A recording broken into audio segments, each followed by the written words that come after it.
Thales, ora para nós. Senhor Deus, grandioso Pai, gratos somos a Ti, Deus, por esse momento, Pai, que estamos aqui, Pai, para aprender a Tua palavra e ouvir Ti, Senhor. Peço por cada um aqui, abre os nossos corações e o nosso entendimento, Pai, que possamos aplicar a Tua palavra à nossa vida. Em Teu nome que eu te oro. Amém. Amém. Recapitulando então, gente, de forma bem rápida, a gente, antes de entrar nos mandamentos, viu 3 elementos que ficam como características que Deus apresenta, né, de si mesmo antes de anunciar então os mandamentos. E a gente viu então sobre a majestade de Deus, ele se apresentando como um Deus majestoso, né, o Deus libertador e o Deus legislador. Então, ao apresentar a sua lei, seus mandamentos, ele então está se revelando, se mostrando como aquele que está dando o caminho da liberdade, o caminho da vida para o seu povo, que ele já havia libertado, certo? Então, a lei não é o que liberta o povo, mas a lei é para um povo que já foi liberto pela graça.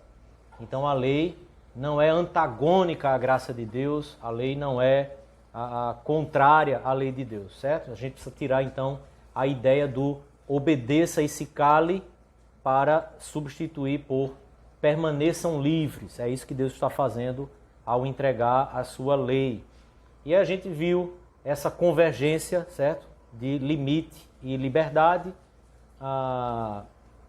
Vimos as regras no catecismo para que a gente tenha um bom entendimento da lei do Senhor, dos mandamentos, ok?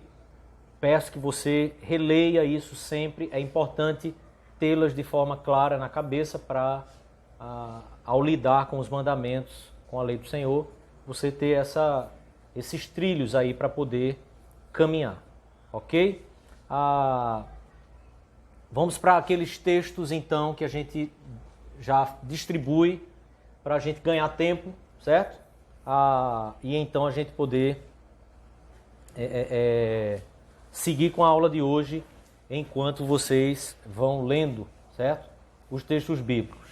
Começando por aqui, Mateus 15, 19, Adaís, 2 Coríntios 5, 10, Walter, Êxodo 23, 2. A gente vai então começar hoje por aquilo que era a tentativa de concluir há 3 aulas atrás. E então, se a gente conseguir concluir, né, mesmo começando pela conclusão já, a gente entra em outros aspectos agora, para então a gente poder, propriamente dito, entrar no primeiro mandamento. Ok? Vamos lá então para a leitura. Mateus 15, 19. Porque do coração procedem maus desígnios, homicídios, adultérios, prostituição, furtos, falsos testemunhos, blasfêmias. Porque importa que todos nós compareçamos perante o tribunal de Cristo, para que cada um receba segundo o bem ou o mal que tiver feito por meio do corpo. Paulo.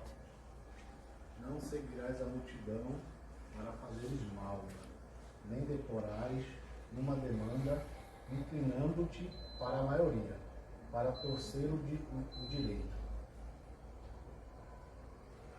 Querem que leia de novo esse de Êxodo? A cara de vocês foi.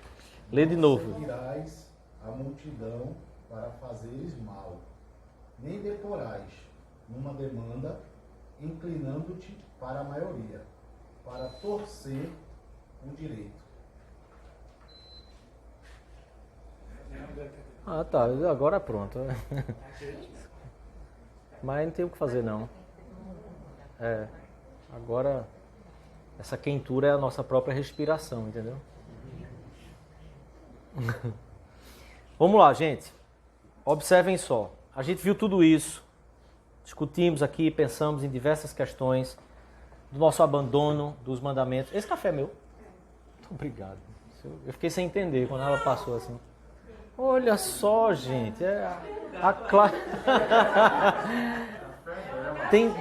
Tem todo mundo mesmo nessa sala, né, rapaz? Todo tipo de gente. A pessoa tenta não concluir, né? A pessoa não deixa. Mas vamos lá. Observe que os 3 textos que a gente leu, eles estão tratando... Tem uma lógica aqui, certo? Êxodo, que é onde está o texto onde nós estamos tratando, certo? Os mandamentos. De cara, diz que se a maioria for numa determinada direção, se desviando, fazendo o que não presta, certo? Torcendo o direito, distorcendo, né? O que é que ele diz que é para fazer? Não siga. Não vai por lá também. Ok? Você lembra o que o texto de Êxodo 20, né? Ou o que não, mas como ele se dirige ao povo, como os mandamentos são redigidos, usando que pessoa, tratando em que pessoa, é no plural, é no singular, é a primeira, é a segunda, é a terceira? Tu não farás.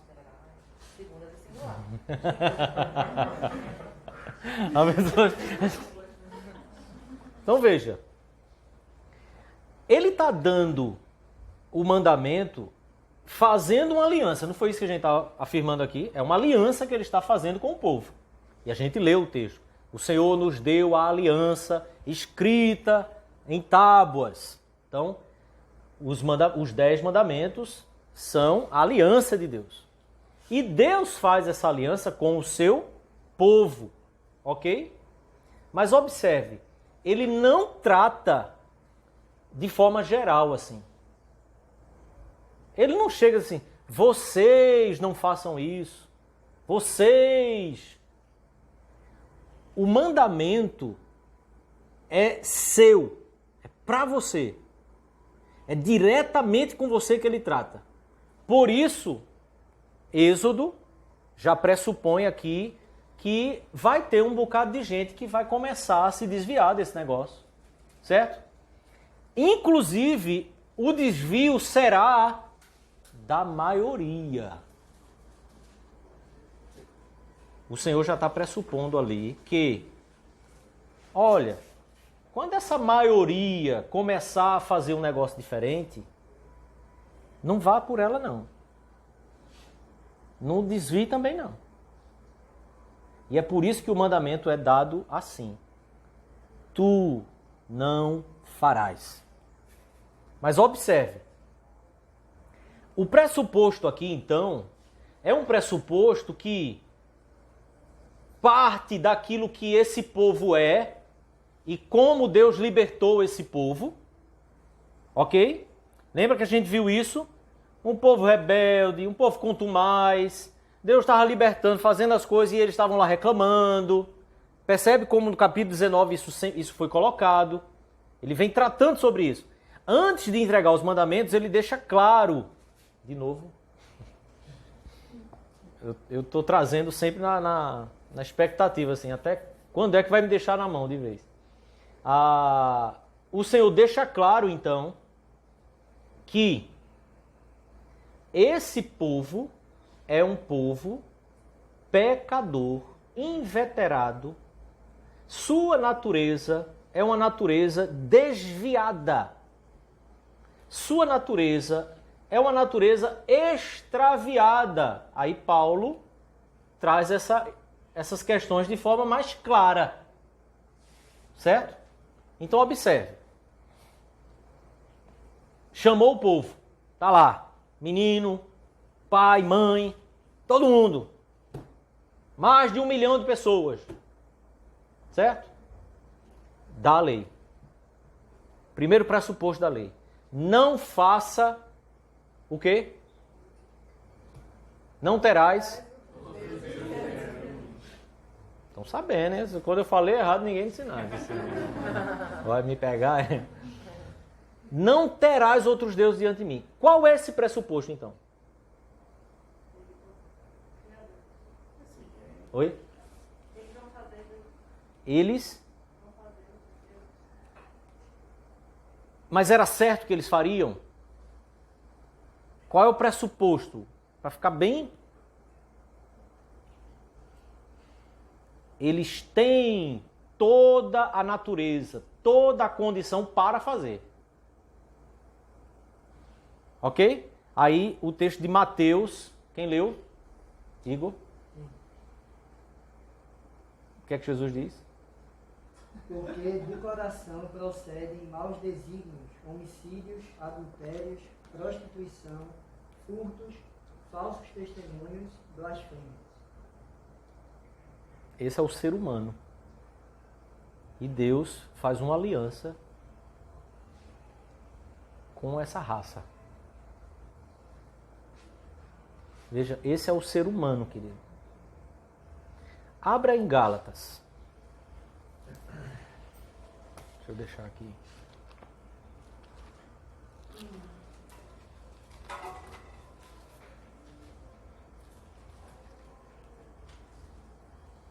Veja o que é a natureza, né? Isso que a gente até ventilou rapidamente.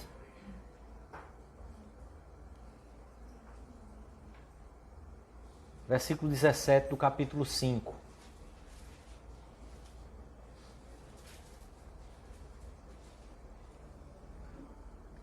Jesus disse isso agora, né, em Mateus 15, certo? Paulo descreve um pouco também aquilo que é a natureza da carne, certo? Então diz assim: porque a carne milita contra o espírito. Esse é um aspecto da nossa natureza. Então, carne aqui é natureza humana, tá? Para que de repente a irmã Josi não entre naquele assunto da aula passada, né? A teologia da... Aí Bruno põe na tese dele e pronto, né? Dá um caldo grosso danado. Porque a carne milita contra o espírito. Veja, você não pode ler essas coisas, irmão, como a gente vem fazendo nas últimas décadas, porque negligenciamos os mandamentos. Nós somos a geração que abdicou dos mandamentos, certo? Nós lemos isso aqui de forma muito assim, alheia, de forma etérea, assim. A gente pensa, a carne. Assim, eu não sei o que danado a gente leva a cabeça da gente a trabalhar. Talvez seja alguma coisa assim da JBL, né? De alimentos. A gente nunca pensa que, quando ele fala de carne, e que carne aqui é natureza humana, certo? Nós nunca pensamos que é minha natureza, meu coração. Quando você lê um texto como Jesus falando aquilo, por exemplo, já tentou se exercitar dizendo assim, porque do meu coração procede adultério, prostituição. Já tentou fazer esse exercício? Então veja, a nossa geração evangélica, ela é uma geração que se desvencilhou tanto dos mandamentos que aí a coisa ficou subjetiva demais, generalizada demais. Nós perdemos o tu dos mandamentos. Entendeu? Então a tua carne, você, sua natureza, ela guerreia, ela trabalha contra o Espírito. Isso sou eu, isso é você, todos os dias. pensando, por exemplo, sobre o que a gente estava falando. Aí às vezes a gente fala, eu quero ser mais santo. E você se esquece que assim, para que você caminhe no caminho de santidade, filho, você precisa pressupor primeiro que assim, teu maior inimigo, o vilão dessa história, é sempre você. Começa lá no âmago do seu ser. É ele que você tem que lutar todos os dias. A gente quer salvar o mundo, a gente quer evangelizar os perdidos da África, da janela 1040, eu não sei que aquela janela atrai tantas pessoas. Mas a gente acorda, vai viver o dia da gente, achando que a nossa carne é já totalmente bem passada. É não, filho. É muito sangue nesse negócio. Carne de pescoço. Mas veja, vamos lá então. Você, certo? Porque eles são opostos entre si, para que não façais o que porventura seja do vosso... Olha só. Tem que lembrar disso, viu? A tua carne, ela trabalha, ela guerreia contra o Espírito de Deus. E você precisa lembrar disso para quê? Para que você não faça o que é da sua vontade, seu querer. Certo?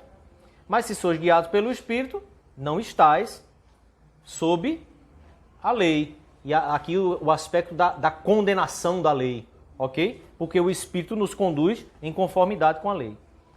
As obras, ou seja, o produto, né? Os feitos, aquilo que a carne faz, aquilo que a carne pratica, aquilo que a tua natureza pratica, é o seguinte, vamos lá. Então você vai ler assim comigo. Aquilo que o meu coração produz são obras conhecidas, certo? E são, vamos lá comigo? Prostituição, impureza, lascívia, idolatria, feitiçaria, inimizades, porfias, ciúmes, iras, discórdias, dissensões, facções, invejas, bebedices, glutonarias e coisas semelhantes a estas, a respeito das quais eu vos declaro, como já outrora vos preveni, que não herdarão o reino de Deus os que tais coisas praticam. E a gente abandonou os mandamentos. Veja.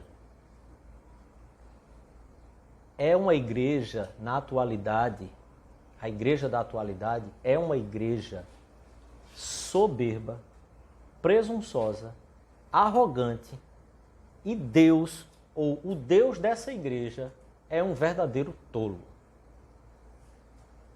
É um paspalhão.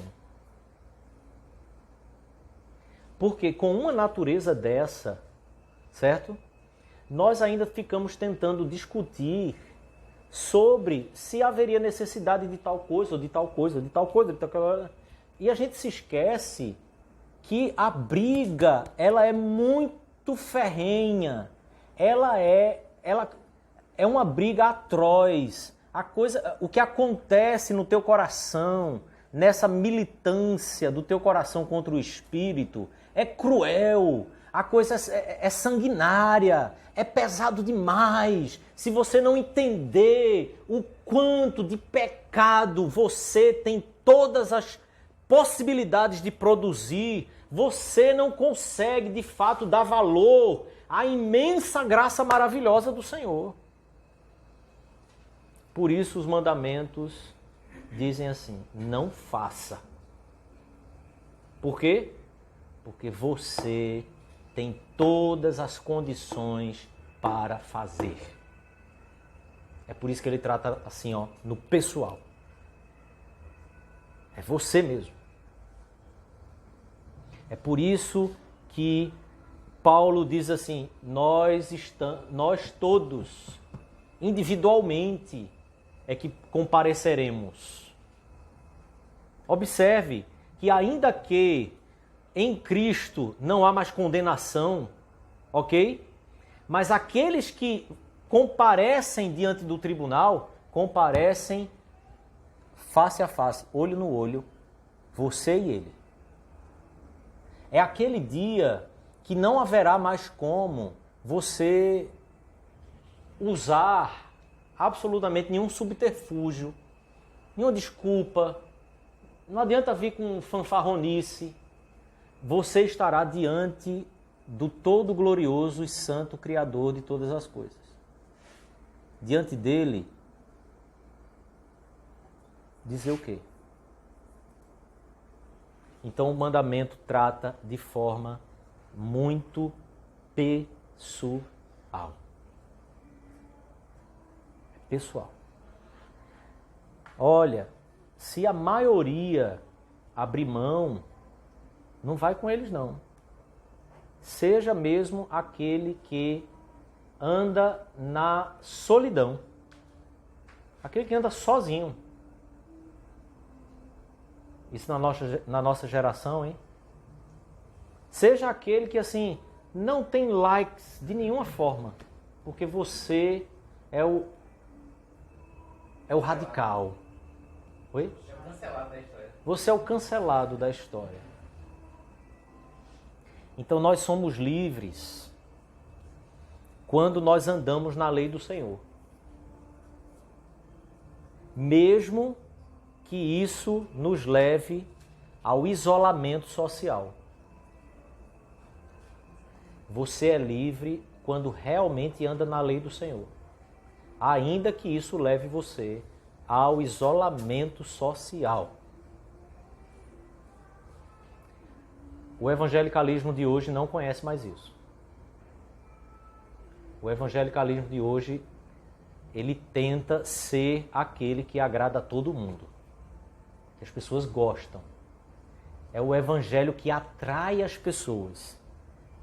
Jamais, jamais o evangelho do Senhor Jesus é o evangelho que vai atrair as pessoas no coração delas, de fato, se elas não forem realmente chamadas por Deus.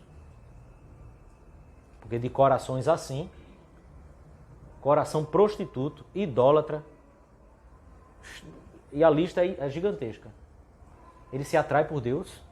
O que Paulo diz é assim, vocês a uma se fizeram inúteis, se extraviaram, tinham um endereço e não chegou lá, né? Foi extraviado, pegou outro rumo. Essa é a nossa natureza. Então veja, a gente precisa, deixa eu tentar, agora eu estou com 2 textos sobrepostos, eu quero tentar enquadrar um no outro aqui.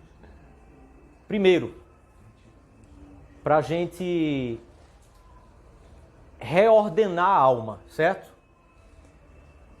Quando eu disser assim, vamos reordenar a alma, a gente está pegando tudo que a gente falou e vai tentar fazer aplicações agora para o nosso coração, tá certo? Ou seja, a gente está encerrando agora a 3ª aula, tá bom? De tantos nãos que você encontra no mandamento e na lei do Senhor, ok? O seu pressuposto não pode ser, lembre-se, é uma aliança de graça, certo? É uma aliança de vida. Então o teu pressuposto é, eu sou um pecador. O teu pressuposto precisa ser, o Senhor me conhece muito bem. O Senhor sabe como o meu coração trabalha. Eu não posso baixar a guarda nisso. Então é mais ou menos assim. Se você tiver os 10 mandamentos escrito na sua... no espelho do seu banheiro e você lê-lo todos os dias, a primeira coisa que o seu coração precisa fazer é humilhar-se. Humilhar-se. Saia de casa lembrando, eu sou idólatra. Eu construo ídolos. Tá entendendo? São as realidades dos mandamentos ali, os pressupostos. Você constantemente busca deuses para a sua vida. E você vai construir essas imagens. Você vai se apegar a isso.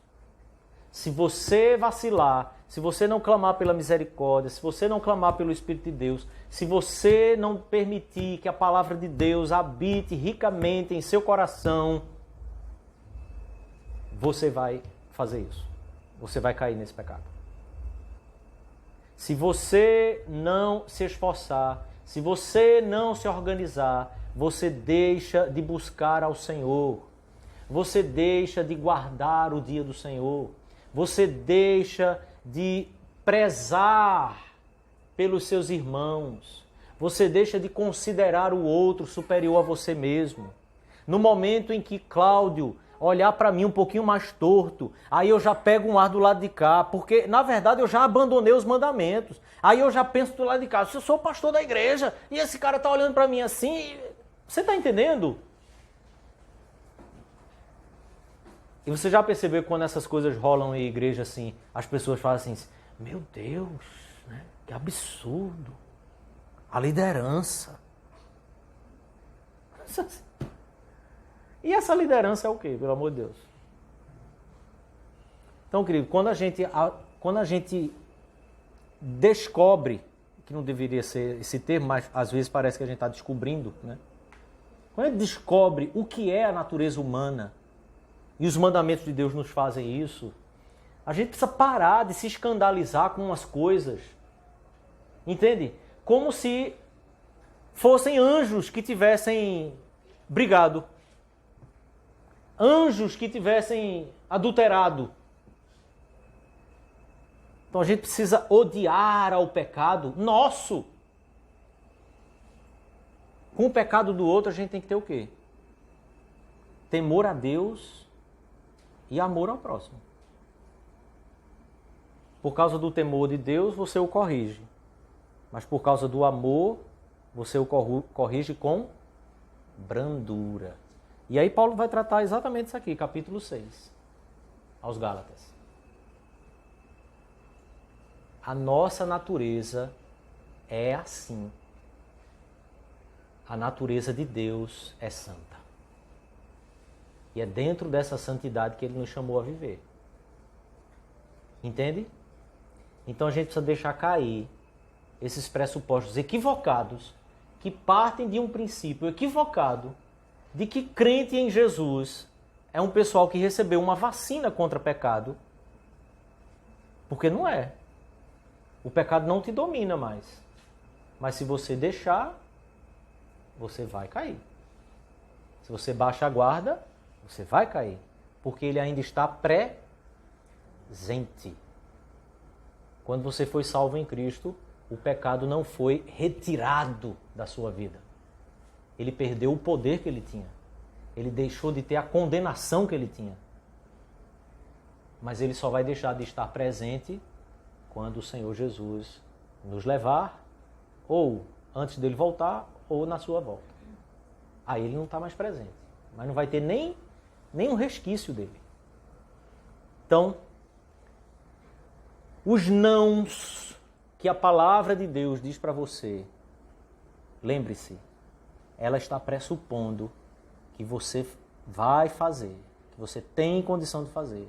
Você tem todo o poder do mundo para fazer. Então ela já está dizendo, não faz. Entendeu? Sabe assim, quando você tem um filho e ele deixa as coisas cair. Seu filho deixa as coisas cair demais? É o meu, tá falando do meu. Poxa, não, minha. Eu pensei que era do meu que eu estava falando. Aí, ele vai manusear uma coisa lá da sua casa que você sabe que, né, assim. Aí, qual é a tua reação? Já é assim, cuidado com isso aí.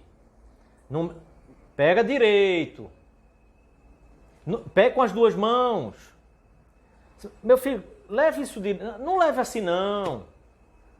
Por que você já diz? Porque você já conhece, filho.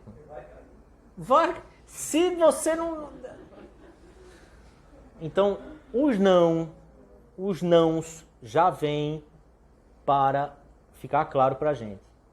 Você é aquele que deixa as coisas caírem. Entendeu? Se você não se ligar, ela cai. A mãe aqui tomou um banho de café hoje. Porque do nada o copo caiu da mão do menino. Enquanto ela passava do lado. 2. A lei de Deus nos liberta da autojustiça.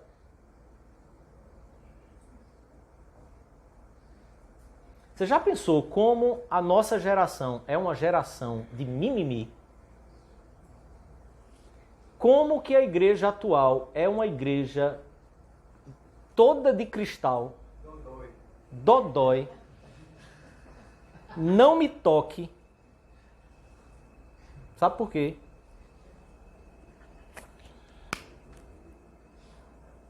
É muita justiça própria, gente. É muita justiça própria. Se alguém diz a você, olha, eu acho que isso aí que você está fazendo não está errado, não. Ah, por que não? Nunca é assim. Sério?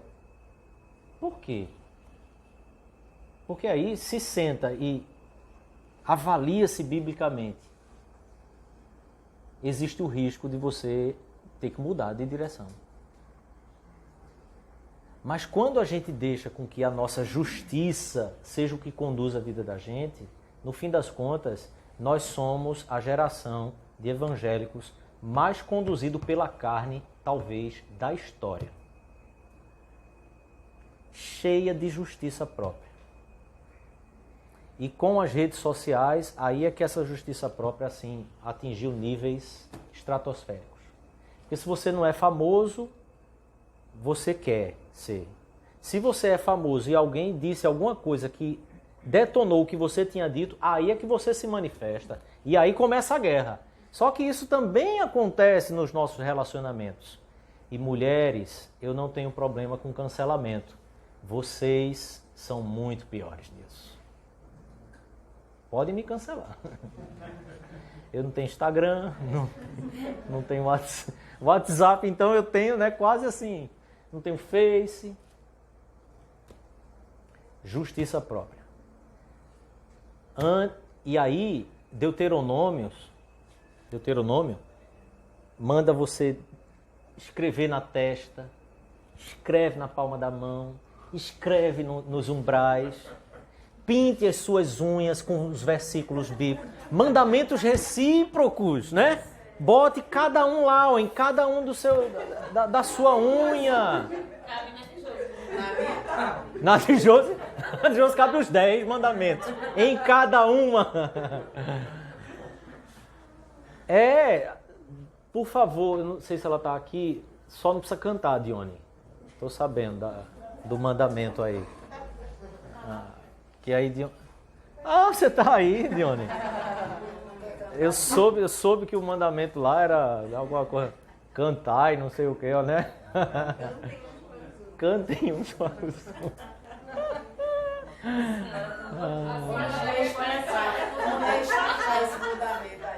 O quê? A senhora do pastor conta tudo, claro. Precisa ver, ela bota logo a faga, assim, passa tudo aí que eu estou querendo saber. Mas veja, nós vamos entrar nos mandamentos, tá, gente? Mas é preciso que você entenda isso. Você tem que pegar a sua autojustiça e lembrar que a cruz foi o último dia da sua vida. Não tem essa... o meu passado, não sei o quê, toda a tua autojustiça foi lançada no fogo do inferno. Tá queimando lá. Só você que não foi. Louvado seja o Senhor. Ainda?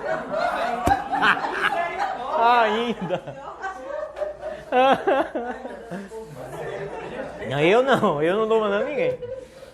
Então, a A cruz de Cristo trouxe a você a obrigação de amar ao próximo, amar a Deus acima de todas as coisas, servir, considerar o outro superior a você mesmo. Você sabe o que é isso? Sabe mesmo? Considerar o outro superior a você mesmo. E ela não te deu nenhum direito de exigir que o teu irmão cumpra esses mandamentos com você.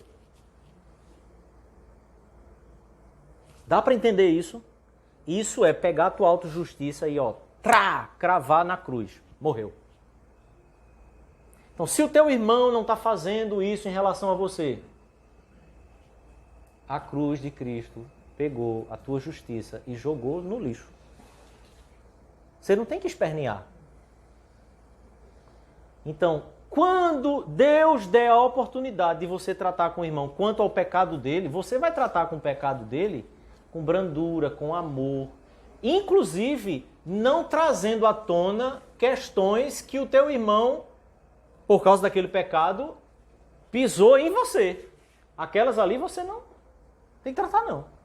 Sabe assim, surgiu oportunidade, aí você começa... Inclusive, irmão, teve aquele dia que você fez, inclusive, isso comigo também. Você está lembrado? Ah, aquilo me machucou, viu?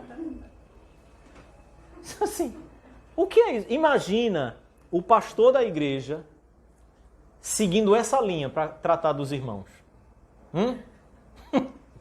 Cada gabinete fosse lá... Inclusive, teve um dia que você... Ia ser um espetáculo, hein, os gabinetes. Chegou meu momento.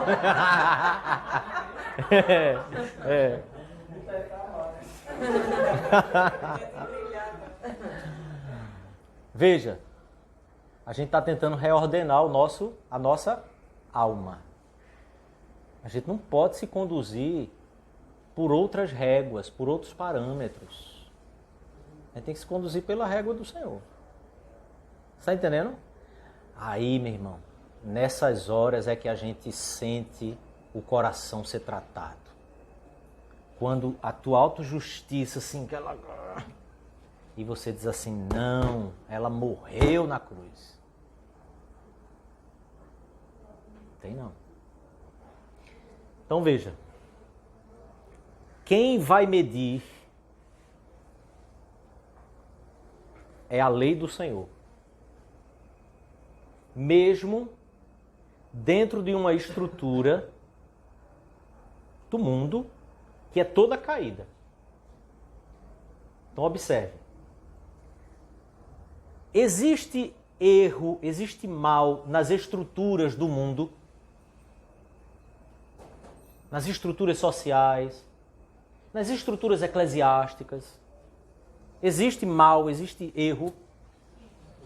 Não existe.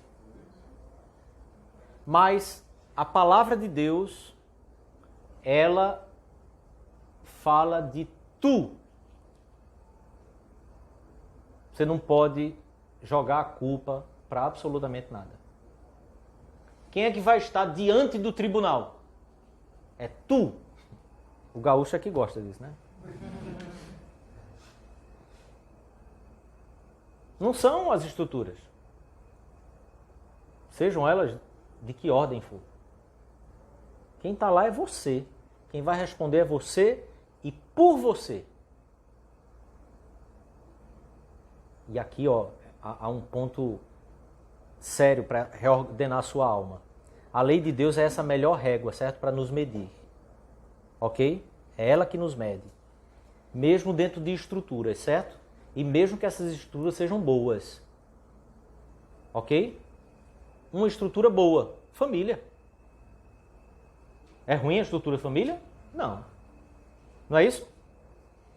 Mas se você, como pai, está errando e seu filho já caminha com o Senhor também e ele começa a fazer a coisa errada por causa do pai e da mãe, o Senhor vai cobrar de quem no tribunal dele? Só do pai e da mãe? Vai cobrar do pai e da mãe, vai cobrar do filho também. E o filho não vai poder, mas foi porque papai... Não, filho, olha o papai aqui. Entendeu? Mulheres, a Bíblia vos chama a submissão aos vossos maridos, tá? Mulher, como as feministas querem distorcer, para, né, gerar o... Ela não foi chamada a ser submissa aos homens. Já pensou? Que vida desgraçada. É submissa ao seu marido. Mas lembre-se, se o seu marido é um pica-fumo, você vai responder.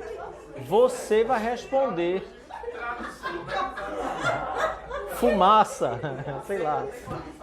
Se o seu marido não serve ao Senhor, não caminha com o Senhor, não está andando em fidelidade com Deus, se o seu marido está deixando a desejar em todas as áreas da vida dele, você, mulher, não pode ser a que vai também capengando e tentando se justificar porque o chefe da casa...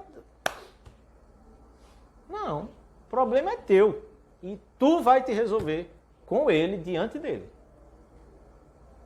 Teu marido também vai. Entendeu? Então a lei trata de tu. É tu. Ok? As estruturas têm problemas. Sempre terão. Mesmo as que são legítimas, boas. Mas a tua relação é com o Senhor. É você e Ele. E Ele é que é o mediador. Leia lá. É o discípulo ou é discipulado de Dietrich Bonhoeffer. E ele tem uns capítulos que trata sobre essa mediação de Cristo. Jesus é o mediador entre você e sua relação com seu marido, com seus amigos, com seus irmãos, com a igreja. Ele é o mediador. Ele é que faz esse filtro, esse canal. A gente não pode estar tentando justificar nada das nossas ações por causa das estruturas. A lei de Deus nos garante sua graça. Anda aí e você terá vida. Anda nisso aqui e você vai ser bem-aventurado. Anda nisso aqui e você vai ver as bênçãos de Deus como serão abundantes sobre a sua vida. É fácil andar nisso aqui? Não, não é fácil andar nisso aqui. É tranqueira muitas vezes. Mas certamente a garantia, a segurança de estar no cercado, no arraial do Senhor, é a melhor garantia e melhor segurança que você tem para a sua vida. Afinal de contas, você creu. Então não abra mão. Ordene a sua alma da forma correta. A lei do Senhor nos garante a sua graça. Nos garante a sua graça. Na hora do aperto, na hora do... Mas será que se... Lembre-se, a lei do Senhor nos garante a sua graça. Não negocie. Não negocie. A lei de Deus providencia ordem, no sentido da harmonia, da organização, certo? Da paz, né? Que no Velho Testamento é traduzido como a Shalom de Deus. A lei de Deus providencia ordem para a alma e para os movimentos da alma. Você está com a alma perturbada, querido. A lei do Senhor é perfeita e restaura a alma. Você está com coisas perturbando, você pensa que é voltar a atenção para aquelas coisas para ver se sossega. Não! Deixa aquelas coisas e volta a tua atenção para a palavra de Deus que restaura a alma. A lei do Senhor traz ordem, harmonia, traz a shalom para a nossa alma que é toda cheia de caos. O caos que nós conseguimos produzir, tanto internamente como exteriormente, a palavra de Deus é poderosa para organizar o interior, reordenar todas as coisas e então as consequências disso é que existe ordem e restabelecimento das coisas no nosso entorno também. A palavra do Senhor é que é poderosa para isso. E para finalizar, A quebra da lei de Deus é subversão do próprio ser humano. Quando você deixa a lei do Senhor, querido, você não está apenas indo contra Deus, mas você está indo contra a tua própria natureza em Cristo Jesus. Você é uma nova criatura em Cristo. Quando você parte e escolhe a quebra, você está subvertendo a ordem do teu próprio ser. Logo, como a nossa Constituição diz, a quebra da palavra de Deus, do mandamento de Deus, o pecado, ele traz sofrimentos para o tempo presente e sofrimentos eternos. Não se engane, nossa alma só quer sossego. Não é verdade?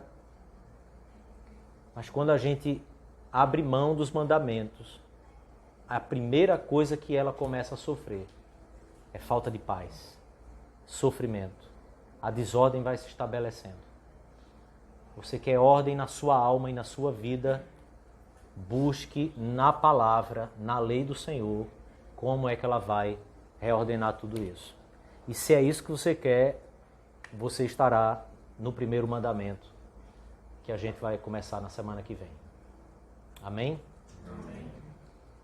Antes da gente orar, eu quero dizer a você, pedir encarecidamente, ao sairmos da sala, nós precisamos sair desse espaço, para que a gente nem atrapalhe a entrada do pessoal lá no portão e nem atrapalhe o culto que já vai começar estando aqui nesse salão embaixo, porque fica do lado do púlpito e aí atrapalha a conversa, o culto lá dentro. Então, a gente tem que se dirigir de fato lá para fora.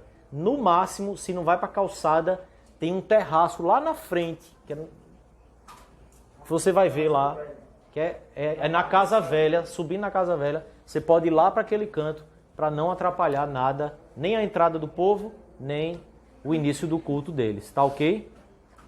Vamos orar? Vitão.